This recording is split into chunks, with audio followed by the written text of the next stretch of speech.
جی افشا جی آپ کو آزادی کا دن بہت بہت مبارک ہو. خیر مبارک. نہیں میں وہ بات نہیں کر رہا ہوں. دیکھیں 72 سال دا ایک نوجوان کی عادت آلا جڑا ہے وہ جیل چ تے کیڑی گل دی آزادی ہوئی دیکھیں پھر. یہی باتیں ہیں ساری اب آپ آئی ہیں نا. میں آزادی دیکھیں میں کون ہوتا ہوں کہ میں اس طرح کی بات کروں. تجھ سے تو کچھ کلام نہیں لیکن اے ندیم میرا سلام کہیو اگر نامہ بر ملے. اس سال یوم آزادی کا جشن اور خوشیاں اس لیے دوبالا ہو گئیں اور دو گنا کر کے منائی جا رہی ہیں. ریاست منا رہی ہے ان کہ کو مارکہ حق میں جیت ہو گئی ہے. اور ریاست اور اس کا میڈیا منا رہا ہے اس کو.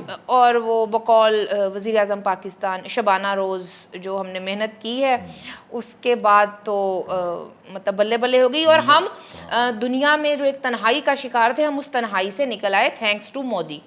حالات اس وقت بہت حب الوطنی مانگتے ہیں. تو آپ نے یا وہ ان کے نزدیک وہ جو کہتے ہیں نا وطن پرستی مانگتے ہیں. تو ابھی مت بات کریں اس کی. آپ کو یہ بھی نہیں پتا ہوگا شاید کہ اب تو تغمے ملنے نے ہن ستارے ملنے نے جنہاں نے سوشل میڈیا دے اتے جنگ لڑی ہے. آپ میرے منہ سے کوئی کنٹروورشل بات نکلوائیں گی اور بات کا بتنگڑ بن جائے گا. اوکے